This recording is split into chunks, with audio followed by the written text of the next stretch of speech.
हिंदी पाठशाला में आप सभी विद्यार्थियों का बहुत बहुत स्वागत है। यदि आप हमारे चैनल पर नए हैं तो पहले चैनल को सब्सक्राइब कर लें, बेल आइकन को प्रेस कर लें ताकि जो भी वीडियो अपलोड करूं उसका नोटिफिकेशन आपको मिलता रहे। वीडियो अच्छा लगे तो लाइक करना मत भूलें, आपकी लाइक ही हमारी एनर्जी है।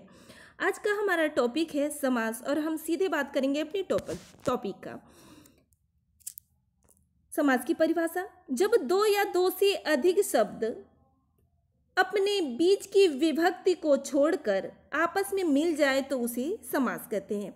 ध्यान दीजिए, इसके पहले वाली जो मैं वीडियो अपलोड की थी वो संधि का था और संधि में दो वर्डों के मध्य की बात हो रही थी। उनके दो वर्डों में जो परिवर्तन होता है वो होता है, लेकिन संधि में क्या कह रहा है? दो शब्दों के बीच की विभक्ति को छोड़कर आपस में मिल जाए तो उसे समास कहते हैं। जैसे सूर्यस्य उदयः, सूर्य का उदय, का लोप हुआ है, का क्या है? विभक्ति है। से नया शब्द सूर्योदय बना। नया शब्द क्या बना? सूर्योदय। सूर्योदय बना है जिसमें खष्टी विभक्ति लुप्त हो जाती है। अब खष्टी विभक्ति क्या है? जैसे कर्ता ने कर्म को करट के द्वारा संप्रदान के लिए अपदन से अलग संबंध के का की और के का की, ये क्या है? एक खष्टी विभक्ति के अंतर्गत आता है।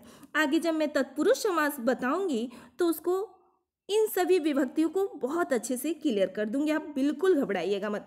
शब्दों के ऐसे मेल से जो एक स्वतंत्र शब्द बनता है उसे समासिक पद अथवा समस्त पद कहते हैं। उसे क्या कहते हैं? समासिक पद भी कहते हैं और समस्त पद भी कहते हैं।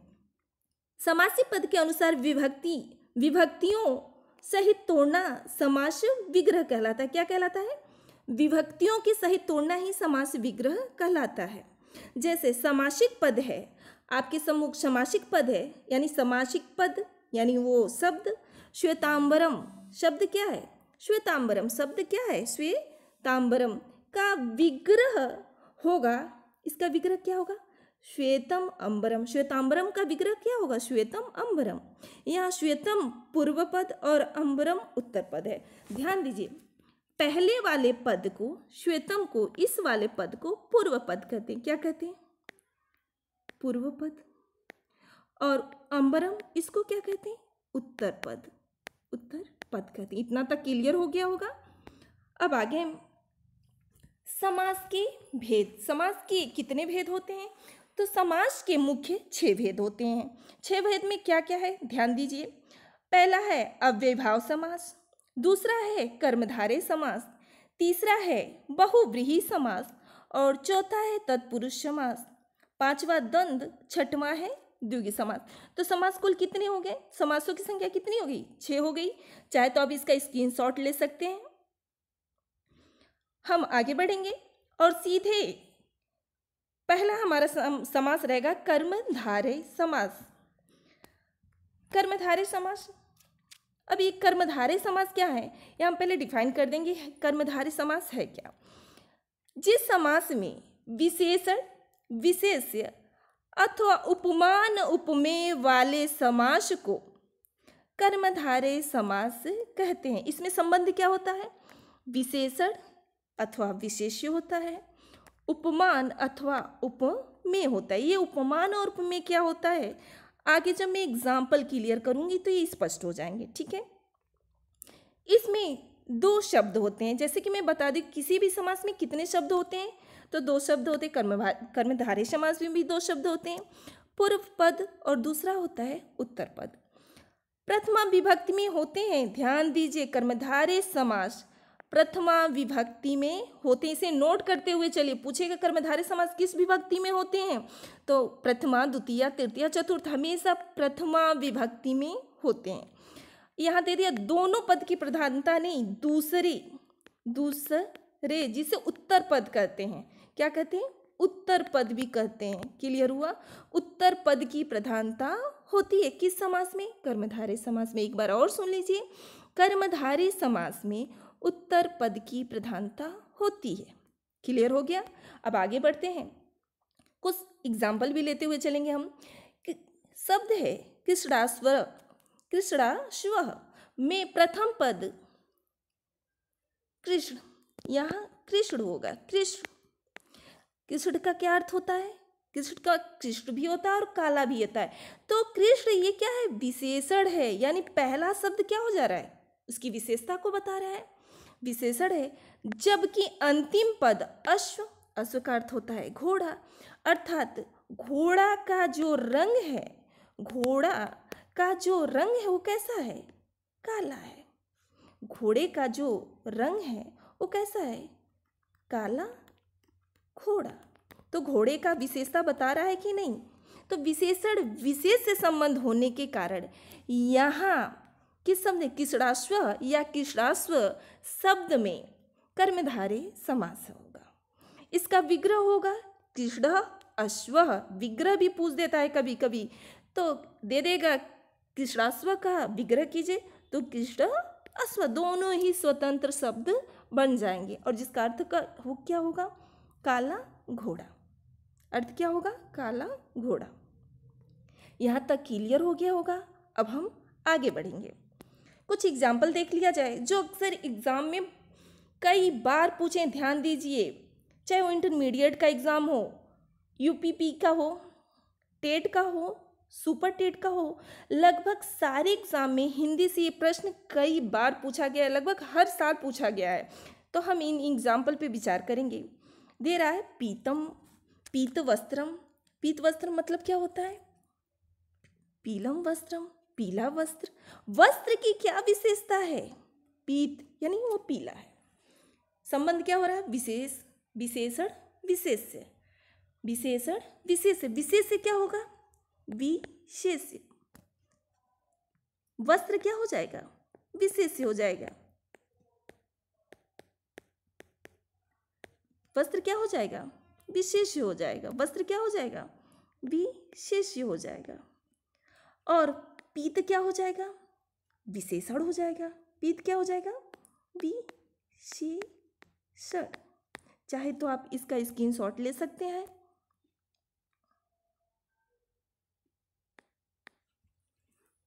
अब आगे चला जाए। अब क्लियर हो गया होगा विशेषण और विशेष्य क्या होता है, अब क्लियर हो गया होगा।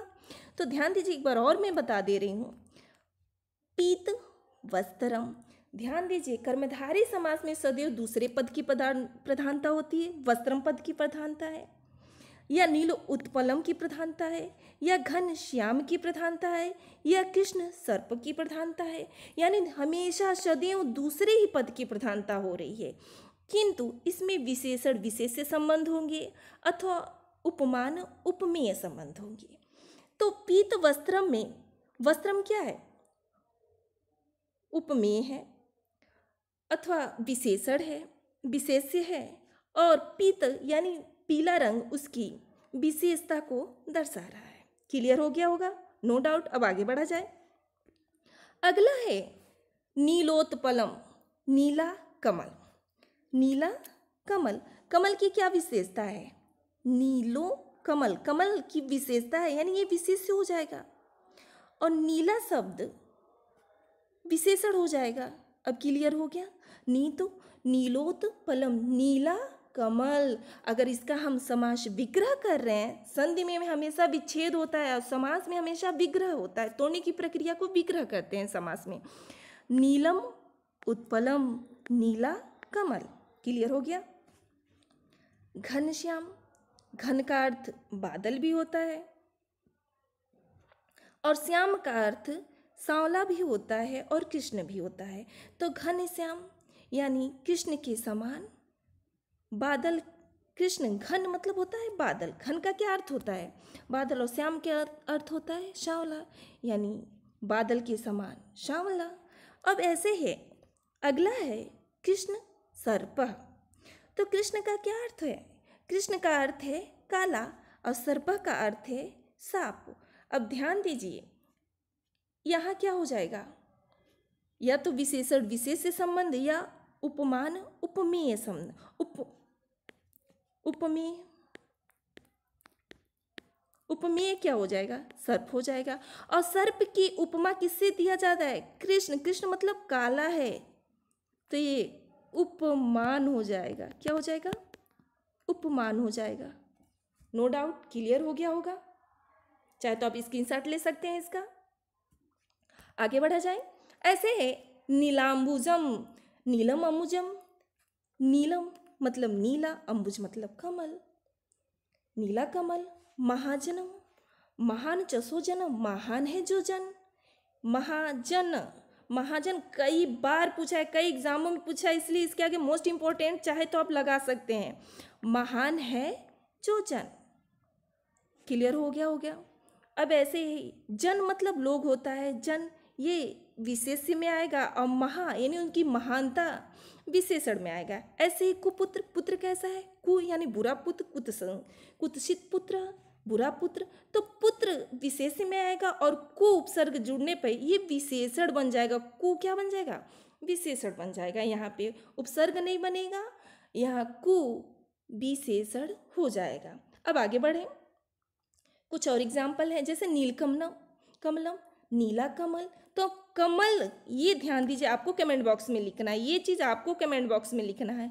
नील कमलम कौन सा समास है, और इसमें नील का ये विशेषण है अथवा विशेष्य। नील कमलम कौन सा समास है, ध्यान से सुनिए। नील कमलम में कौन सा समास है, नील में विशेषण है अथवा विशेष्य। आपको ये चीज़ कमेंट बॉक्स में लिखना है। इतना क्लियर हो गया होगा। अब देखिए महात्मा, महान है जो आत्मा, महान चशोद आत्मा, जहाँ महात्मा आ जाए, सज्जन महान पुरुष आ जाए, वहाँ चशो शब्द लग जाएगा। महात्मा, महान है जो आत्मा, तो यहाँ आत्मा क्या है, विशेष है, और महान उसकी विशेषता को दर्शा रहा है। ऐसी सज्जन, सत्य जन, वह जन जो हमेशा सत्य बोलता हो। क्लियर हो गया होगा। रक्त वस्त्रम, रक्तम, रक्त का अर्थ यहाँ लाल से है, वस्त्रम, और वस्त्र की विशेषता क्या है कि वह लाल है। क्लियर हुआ, क्लियर हो गया। अब हम आगे बढ़े, कुछ और एग्जाम्पल हैं, जैसे ये एग्जाम्पल बार बार एग्जाम में पूछे, इसीलिए मैं इसका रिवीजन करवा दे रही हूँ इसके माध्यम से। पीत वसनम, पीत, पीत का अर्थ क्या होता है, पीत का अर्थ क्या होता है, पीत का अर्थ होता है पीला, वसनम मतलब वस्त्र, वस्त्र की विशेषता क्या है, पीला है, और वसन क्या हो गया, विशेष से हो जाएगा। पीताम्बरम, ये इसको तो मोस्ट इंपॉर्टेंट लगा लीजिए इस शब्द को भी। पीताम्बरम, पीत यानी पीला, अम्बर मतलब वस्त्र, वो वस्त्र जो पीला हो। विद्याधनम, धन क्या है, विद्या है, विद्याधनम, धन ही क्या है, विद्या है। क्लियर हो गया, हो गया। कौन सा समास है इसमें, इन सभी पद में, इन सभी शब्दों में, इन सभी पदों में कर्मधारय समास है। डाउट क्लियर हो गया होगा। अब आगे बढ़ा जाए। दूसरा समास आपके सम्मुख है अव्ययी भाव समास। कह रहा है जिस समास में प्रथम पद अव्यय तथा अंतिम पद संज्ञा हो तथा प्रथम पद अर्थात अव्यय के ही अर्थ की प्रधानता हो, उसे अव्ययी भाव समास कहते हैं। क्या कहते हैं, किस पद की प्रधानता होती है, अव्ययी भाव समास में प्रथम पद अव्यय होता है, और इस प्रथम पद की क्या होती है, प्रधानता होती है। क्लियर हो गया, हो गए। इस समास के शब्द हमेशा ध्यान दीजिए, यहाँ नोट कर लीजिए आप, अव्ययीभाव समास में समास हमेशा नपुंसक लिंग एक वचन में ही रहते हैं। नपुंसक लिंग एक वचन में ही अव्ययीभाव समास में जो समासिक पद बनता है, वो हमेशा ये क्वेश्चन पूछा हुआ है कि अव्ययीभाव समास में जो समास होता है वो किस लिंग और वचन में होता है। तो ध्यान दीजिए, हमेशा नपुंसक लिंग एक वचन में ही रहते हैं। इस समास को अपने पद में विग्रह नहीं होता। जैसे निर्धन का हम देख ले, विग्रह होगा, धनानाम अभाव। अब देखिए निर्धना होगा, धना रहित होना चाहिए, लेकिन धनाना अभाव इसका विग्रह थोड़ा सा इससे हटके होता है। अब हम पहचाने के कुछ ट्रिक अव्ययीभाव समास के बताएंगे। पहले उनके हम उदाहरण को बढ़िया से देख लें जो एग्जाम में बनते हैं। यहाँ समासिक पद, यहाँ विग्रह। अनुदिनम, दिनस्य पश्चात दिया है अनुदिनम, उसका संस्कृत विग्रह क्या होगा, आप संस्कृत विग्रह भी देखते चलिए। दिनस्य पश्चात यानी दिन के पश्चात, हिंदी में यही होगा, दिन के पश्चात। अनुदिनम यानी दिन के पश्चात। प्रत्यक्ष, प्रत्यक्षम, अच्छ प्रति। अनुरूपम, रूपस्य योग्यम। अब ध्यान दीजिए, अनु क्या है, उपसर्ग है। पहचाने का ट्रिक मैं बता रही हूँ। प्र उपसर्ग है, अनु उपसर्ग है। और नियम क्या कह रहा है? नियम कह रहा है जिस समास में प्रथम पद अव्यय तथा अंतिम पद संज्ञा हो तथा प्रथम पद अर्थात अव्यय की ही अर्थ की प्रधानता हो। जिस समास में प्रथम पद अव्यय हो, तो ध्यान दीजिए, अनु शब्द है, अनु, प्र, अनु, प्रति, अन्य भी शब्द है, यथा। ये जो भी शब्द हैं, इन शब्द में पहला पद हमेशा अव्यय। अब अव्यय क्या होता है? अव्यय वे शब्द होते हैं जिन पे लिंग, वचन, काल और कारक का कोई प्रभाव नहीं पड़ता। यहाँ हम अव्ययभाव समास का अध्ययन कर रहे हैं, तो अव्ययभाव समास में सदैव किस पद की प्रधानता होती है? इस अव्यय प्रथम पद की ही प्रधानता होती। प्रश्न ये भी बनता है कि अव्ययभाव समास में किस पद की प्रधानता होती है? तो आप कॉपी में चाहे तो वीडियो को पॉज करके लिख सकते हैं कि अव्ययभाव समास में प्रथम पद की प्रधानता होती या पूर्व पद की प्रधानता होती है। हम एग्जाम्पल पे चलेंगे अब, जो एग्जाम में बनते हैं सीधे सीधे। अनुरूपम, अनु क्या है? पहचाने का ट्रिक, अनु उपसर्ग है, रूपम यानी रूपस्य योग्यम, रूप के अनुसार। प्रतिदिनम, इसका जब हम विग्रह कर रहे हैं तो देखिए हट के बना, दिनम दिनम, दिनम दिनम प्रति होगा, यहाँ भी दिनम दिनम प्रति, प्रतिदिनम यानी प्रत्येक दिन। यहाँ भी प्रति क्या है? उपसर्ग है। ये पहचाने का ट्रिक है, नियम नहीं है, ट्रिक है। यथा शक्ति, शक्तिम अनितिक्रम, शक्ति के अनुरूप। ऐसे ही है उपगंगम, गंगा, गंगया समीपे, गंगा के समीप, उपगंगयम, गंगा के समीप। ऐसे शब्द है उप, ध्यान दीजिए, यहाँ उप में भी क्या है? उपसर्ग जुटा हुआ है। उपतटम, उप उपसर्ग जुटा हुआ है। उपगंगम, उप उपसर्ग जुटा हुआ है। तट, तटस्य समीपम, तट के समीप। प्रत्येकम या प्रत्येकः, प्रत्येकः अथवा प्रत्येकम, ये दोनों बनता है और दोनों का एकम एकम प्रति हो गया, यानी प्रत्येक एक दिन या हर रोज या हर एक दिन। तो प्र उपसर्ग लगा हुआ है।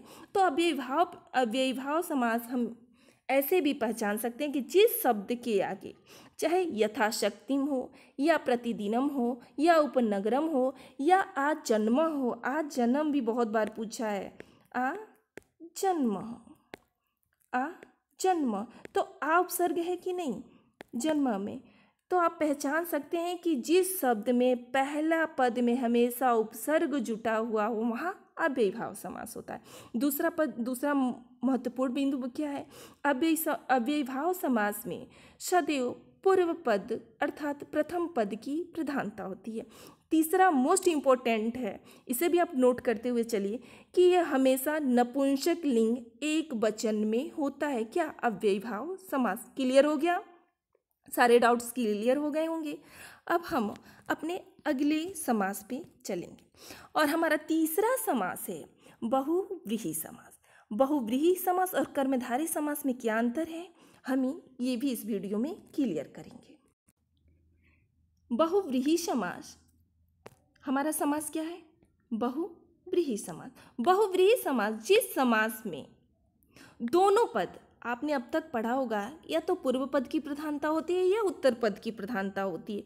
लेकिन ध्यान दीजिए, बहुव्रीहि समास ऐसा समास है जिस समास में पूर्व पद एवं उत्तर पद को छोड़कर कोई अन्य पद प्रधान हो जाता है। अब ये परेशान होंगे कि समास में दो ही पद होता है, लेकिन यहाँ तीसरा पद क्या? तीसरा पद प्रधान नहीं होता, तीसरे पद की ओर संकेत किया जाता है, तीसरे पद की तरफ संकेत किया जाता है। अब एग्जाम्पल से आप समझेंगे, जैसे कि उसे बहुव्रीहि समास कहते हैं। इस प्रकार इसमें समासिक अर्थ दोनों पदों से भिन्न होता है।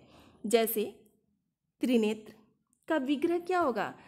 त्रीणि नेत्राणि यस्य सः, तीन है नेत्र जिसके, ये जिसके को अंडरलाइन कर लीजिए क्योंकि आगे मैं बताऊंगी कैसे कर्मधारय समास में और इसमें अंतर होता है। यस्य सः, यस्य सः हमेशा बहुव्रीहि समास में लगता है। यस्य सः हमेशा किस समास में लगता है? बहुव्रीहि समास में लगता है। जबकि घन श्याम का क्या होगा? घन यू ईव श्याम होगा, पीताम्बर पीतम अंबरम एन सः। जबकि यस्य सः किस में लगेगा? बहुव्रीहि समास में लगेगा। अब क्लियर हो गया होगा, जिससे संकर का बोध होता है।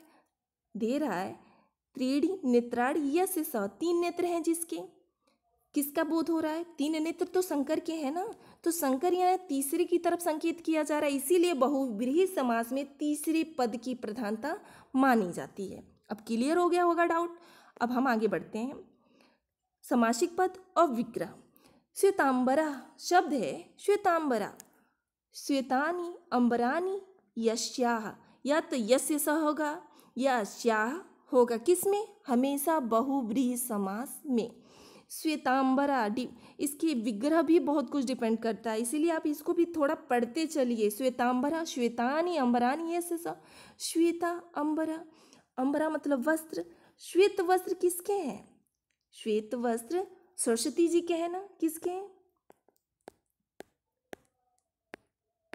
सरस्वती जी के हैं। तो किसकी प्रधानता हो रही है यहाँ पे? सरस्वती जी की हो रही है। जब सरस्वती जी की प्रधानता हो रही है, तीसरे पद की प्रधानता हो रही है, तो कौन सा समास होगा? बहुव्रीहि समास होगा।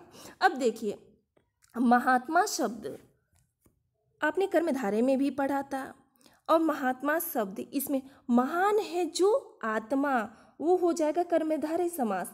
अब महात्मा महान है जिसकी आत्मा, महान आत्मा यश, महान है जिसकी आत्मा, अर्थात महात्मा शब्द उस श्रेष्ठ व्यक्ति के लिए लगता है, जो भी श्रेष्ठ व्यक्ति हो। अब क्लियर हुआ।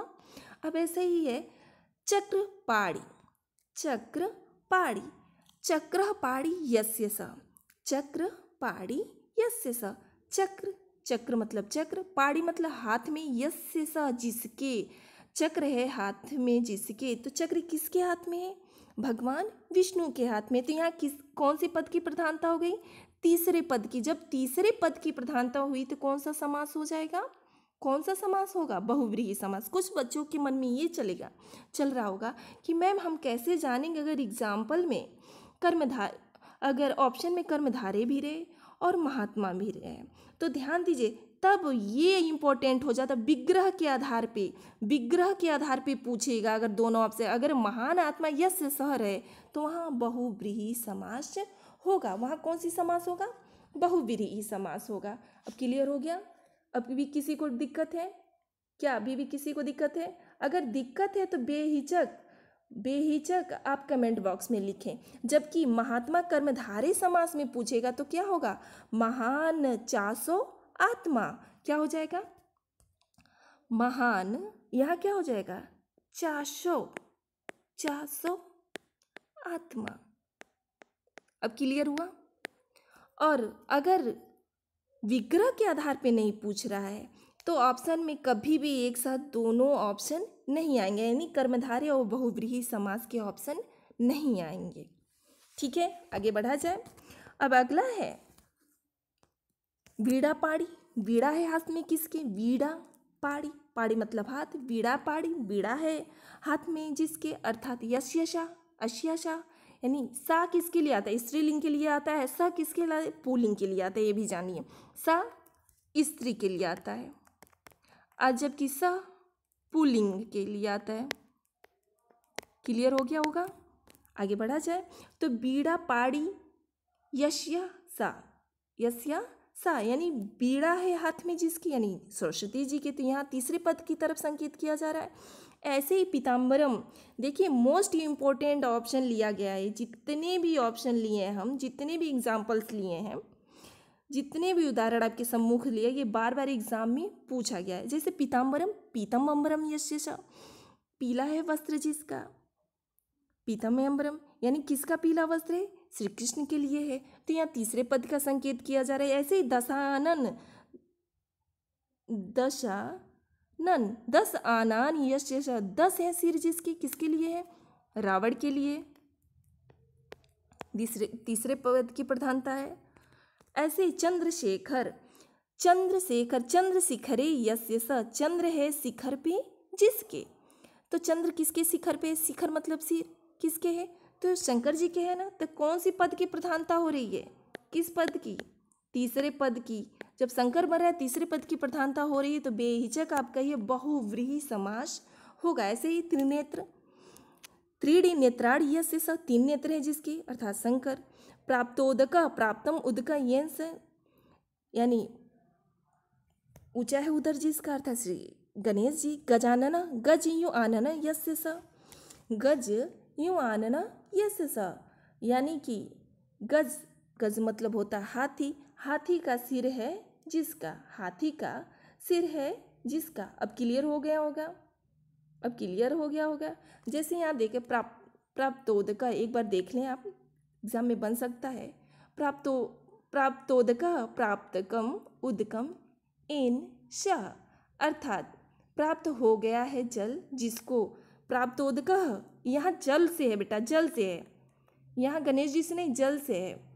कह रहा है प्राप्तोदकः प्राप्तम उदकम एन शाह, प्राप्त हो गया है जल जिसको। मुझे पूरा विश्वास है कि मैंने 3 समास को बताया है, कर्मधारय समास, अव्ययभाव समास, बहुव्रीहि समास। आप सभी को पूर्ण रूप से स्पष्ट हो गया होगा। मैं समास का पार्ट 2 लेकर बहुत जल्दी उपस्थित होंगी आपके सम्मुख। तब तक के लिए आप लोग से इजाज़त चाहती हूँ। इसके पहले यदि जिस बच्चे को व्याकरण में दिक्कत होगा वो बिल्कुल घबराए मत, मैं पूरा व्याकरण कंप्लीट कराऊंगी, व्याख्या में क्रम वाइज कंप्लीट कराऊंगी, आप बिल्कुल ही घबराइए मत। आज बस इतना ही, इसी के साथ अपनी वाणी को विराम देना चाहती हूँ। तब तक के लिए आपसे इजाज़त चाहती हूँ। धन्यवाद।